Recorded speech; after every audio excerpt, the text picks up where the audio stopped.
This is the Anything Goes with Jackson Neill podcast.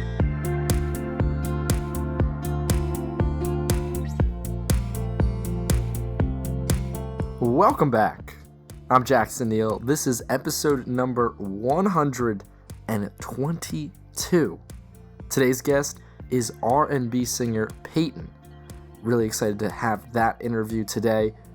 And before we jump into it, I want to remind everyone that this podcast is available on all of your favorite streaming platforms. That's right, Apple Podcasts, Spotify, Stitcher, YouTube, SoundCloud, anywhere you like to listen to podcasts. Make sure to rate and subscribe with new episodes coming out every single Tuesday and Thursday. So, Peyton recently released her EP, Reach Out. The 6-song project is only about 16 minutes long, but in those 16 minutes, there is a lot packed into there. A lot of the songs like Come Over, Clown Song, To Spare, just have a lot of really cool themes throughout them, and it's just a really, really fun, good EP to listen to, one that has a lot of emotion behind it. It has a lot of themes present in it, even though it's only pretty short. It's pretty condensed and pretty concise, and I always like EPs that are like that. So in this conversation, we talked about the project, we talked about the inspiration behind it, what it was like making it, and just where she's going to go from here now in her career. So, with all that said, let's jump right into it. Alright, so just can you tell me a little bit about your latest EP, Reach Out? My EP, Reach Out. Reach Out is a project I've been working on for about a year and a half now. So I was really excited to release it. It actually released maybe 2 weeks ago on September the 13th. I believe that's 2 weeks ago. And it's really amazing to see and to hear how much people are feeling it, and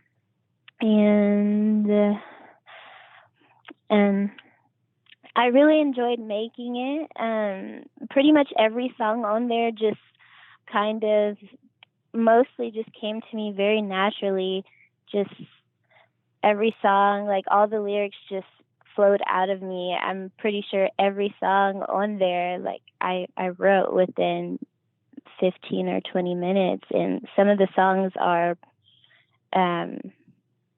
freestyled pretty much just because it was coming from a genuine place.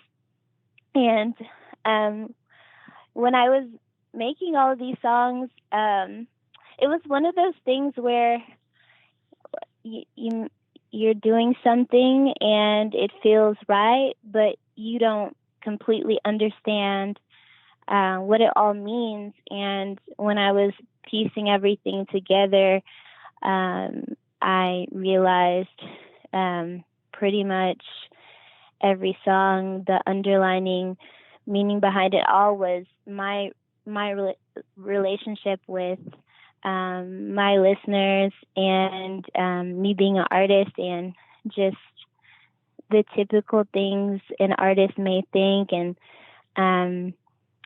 like wanting so bad to, connect and make a difference and inspire. And sometimes, some people don't connect with you, but then some people really do, and it's awesome.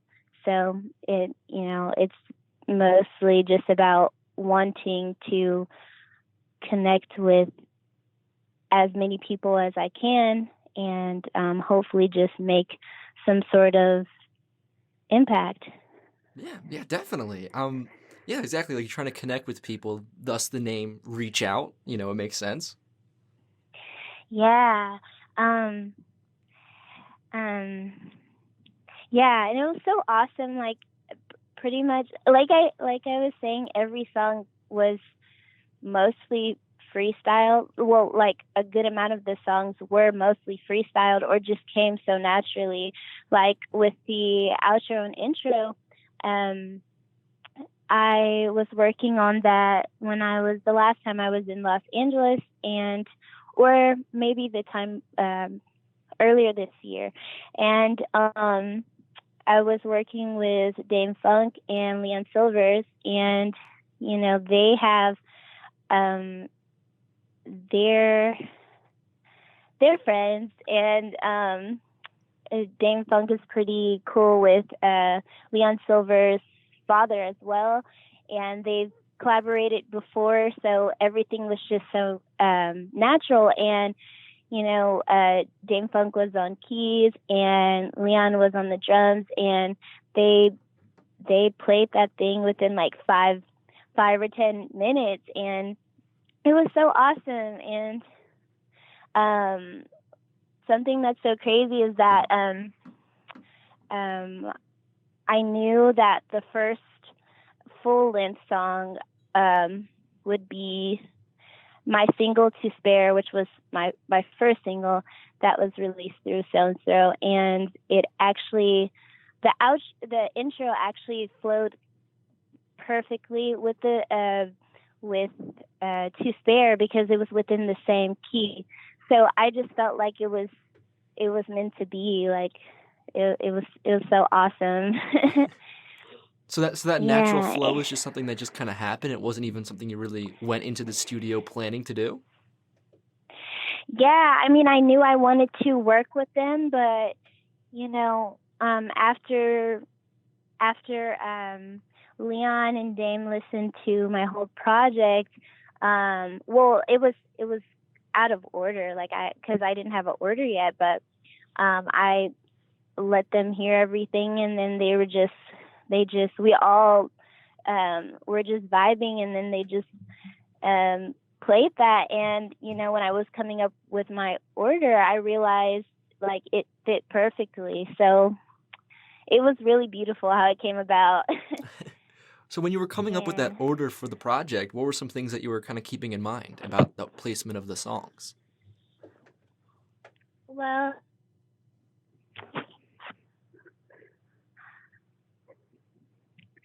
huh. Tough question, I know. um, well, simple things like, of course, I just wanted something that caught a listener's attention. Like, "To Spare" is really fun, and I felt it was awesome to start off with. So I kind of had that. I already premeditated that before I had the rest of the order, and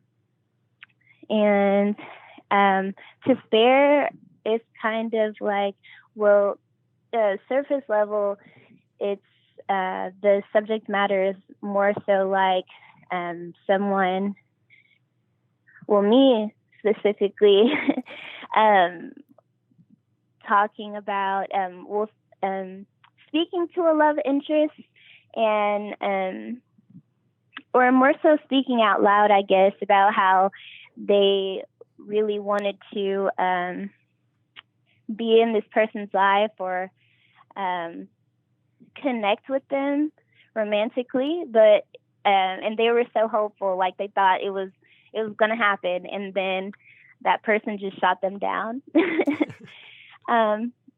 And more so the underlining meaning is, at times artists, they put out something, they're like, "Oh, this is so fire, like I know everyone's gonna like this," and then it gets overlooked, and then you're just so bummed out. So I thought in the song is just so fun. Like, I just thought it would be perfect to start off with, but I felt like that would be the perfect start because it is practically, it gives the whole premise of the project. Mm-hmm. Yeah. Right there you mentioned kind of like, you don't want to have your songs overlooked. You think a song's so great, but then it gets just overlooked and you get bummed out. One thing I've seen in quotes that you've said is that you want to make music that's kind of timeless, that really transcends, and that lasts for a while. And I guess, yeah, how do you try to do that? What is your mindset with that, and how are you able to try to achieve that?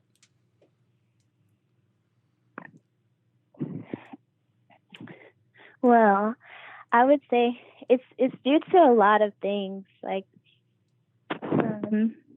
I feel like with I've been studying music my whole life, and I'm not a pro, but I definitely feel like I've been studying music for so long. I kind of understand what works and what doesn't, and so I try not to when I'm writing, I try not to be so hard on myself, and I noticed that with songs that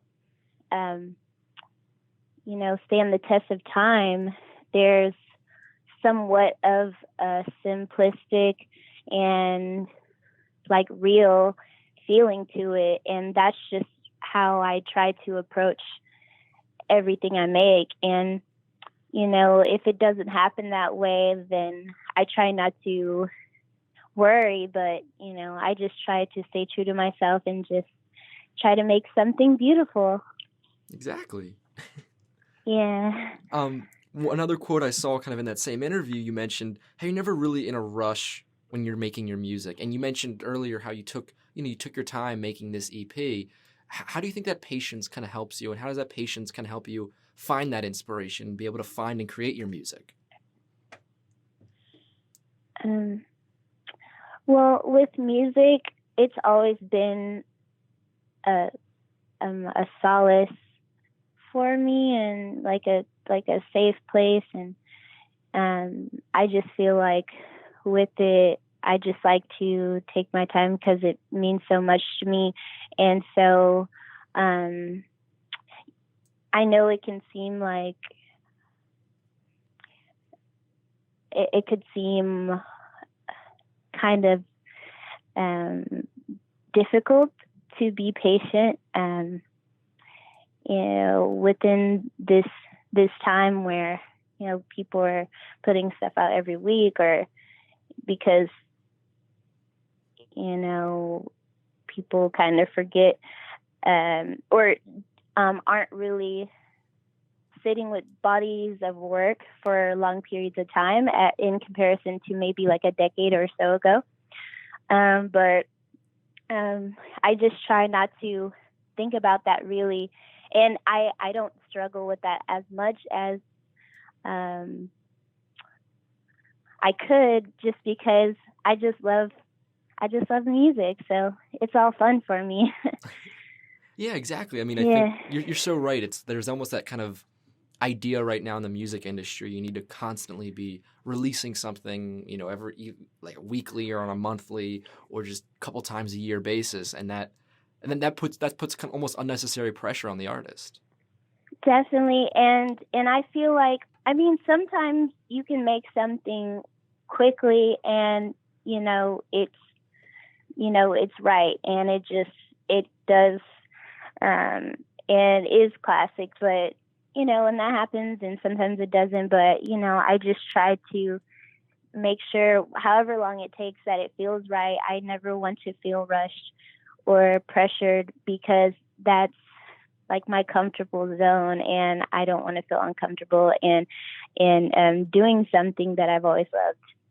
Mm-hmm. Yeah, exactly. You don't make your best art when you feel like there is this deadline coming up in just a week or so, and you're forced in a rush. Maybe I don't take as much time on this song as I could have because I need to get this in on time. Yeah, for sure. And there's something earlier you said in the interview about freestyling your songs, and that's something I kind of want to come back to now that we're talking about being able to take your time on this record. Is freestyling your tracks? Is that something that you've done before, or was that something new you did for this project? Well, I've done it. I've done it quite a few times. Well, many times. Let me say that. Just sometimes something just feels so right, and you just have you just know what you want to say, and I love those moments. And yeah, so just the songs that are on Reach Out, a lot of them, they just kind of flowed out of me. And like with To Spare, I actually began writing that maybe, well, okay, at the time I was working at Banana Republic and Galleria in Houston, and I showed up for my shift early, so I was like, I'm just gonna sit in my car and write something, and I I received a few beats from this producer named Asa Davis. He's based in Houston, and he produced To Spare. So I was listening to one of the beats, and I was like, I really connect with this. So I started writing, and well, I just started singing, and it just flowed out. And then as I was singing, I was just writing in my notes in my phone, and it just came together within the span of like 10 minutes, and then I went to work. But yeah, so I live for moments like that. It's so amazing. I guess the moral of that story is something that I don't do very well, which is always running late to work and never showing up early. Oh, yeah. Yeah, but yeah, so I think that was one of the first songs I ended up writing for the project. Well, at the time I didn't know I was coming together with was piecing together a project, but then, suddenly it just all made sense. Like, and I think it's funny that it ended up being the first full-length song on the project. It was the first one that I started working on. Yeah. That's awesome. There's something else I want to touch on, because I saw that some of your songs were featured on the HBO show Insecure. How did that happen? Oh, yeah. Wow. It's so many factors that came into play with it. Oh my gosh. Okay. So, well, for one, I actually released Sweet Honey and Lifeline in 2016. Sweet Honey came at the beginning of the year. Lifeline came a little later, and it was on my project, Peace in the Midst of the Storm.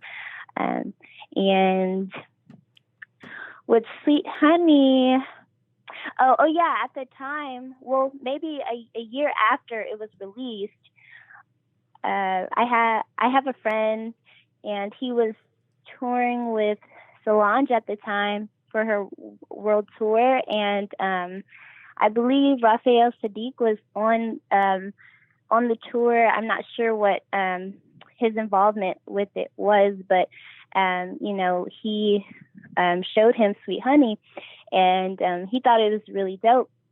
And fast forward to the next year, Insecure reached out to us and to me and my manager, and said they wanted to feature both Sweet Honey and Lifeline. And it was so crazy. The first song that was played was Sweet Honey, and it was on the opening of the third episode, I believe. And it was so crazy, like that the day before, for some reason, even though I handled all the business behind it, I was like, I feel like this is a prank. Like, I don't really feel like I'll play my song. I'm like, oh, that would be so terrible. I told like all my family, all my friends, my church, like that would suck. But it played, and I was like, oh my gosh. And me and my parents, we were flipping out. And then I look on Twitter, and Issa Rae was like, I've been listening to Peyton since 2015 on SoundCloud. And I thought that was so incredible, because that's when I started in 2015. And I was only releasing stuff on SoundCloud. So she had been keeping up with me since then. And, I came to find out that Raphael Sadiq did the music. He was like the music executor, I guess, for the show. So I just felt like that was two different connections that came into play. That's awesome. That's a crazy story. That must have been like an amazing feeling when you saw your music actually come to life on the show. Oh yeah, and it was super crazy. But it was so funny because my parents, they were telling everyone to tune in, like even my church and stuff. And then they saw the opening scene that Sweet Honey played on, and they were taken aback, but they were proud. I'm not sure if you saw that episode, but it was it played on a scene where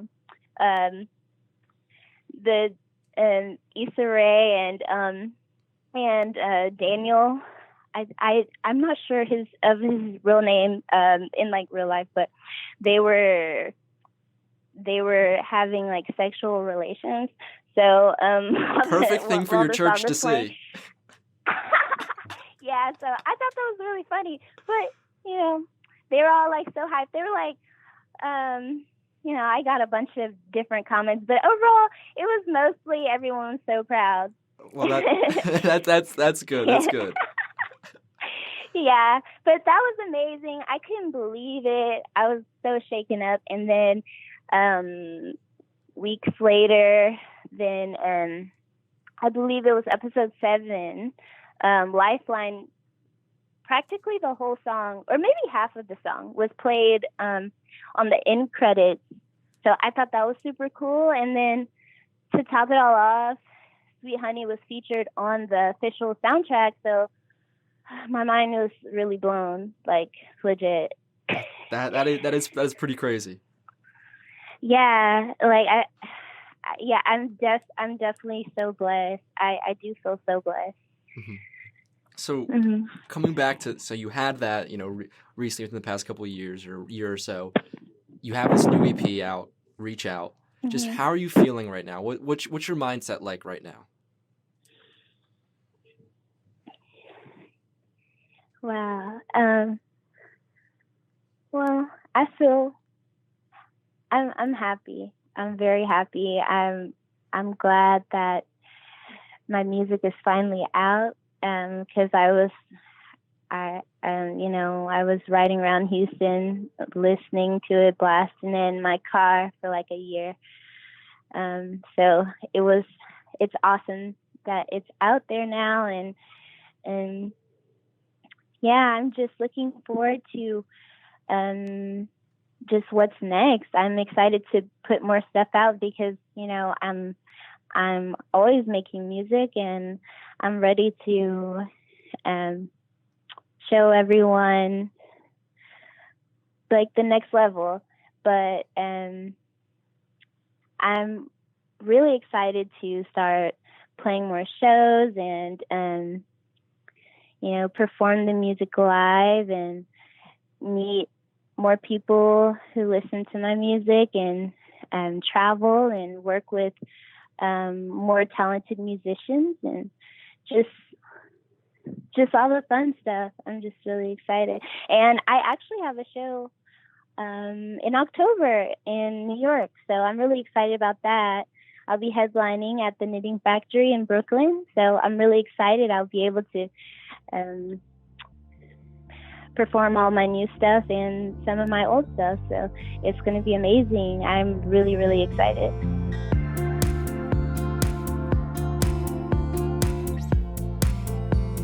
A huge thank you to Peyton for coming on to the podcast. Had such a fun time talking with her. Remember, go down into the show notes on whatever platform you are listening on. There, I'll have a link so you can check out her EP, as well as to follow her on social media so you can keep up to date on everything she's doing, future shows, music, and all that great stuff.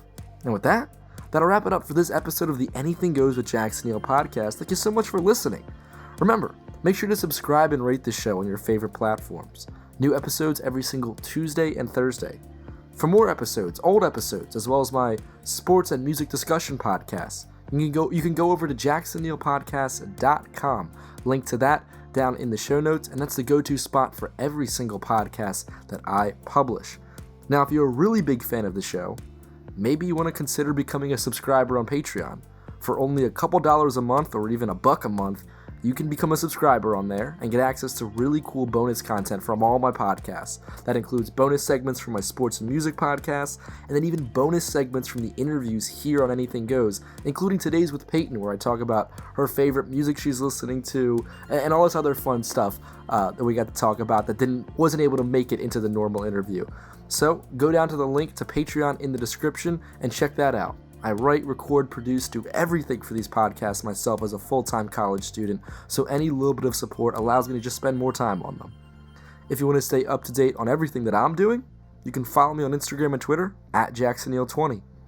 Today's music is by Analog by Nature with their song CDK Sunday. Thanks again for listening. I'll see you all next time.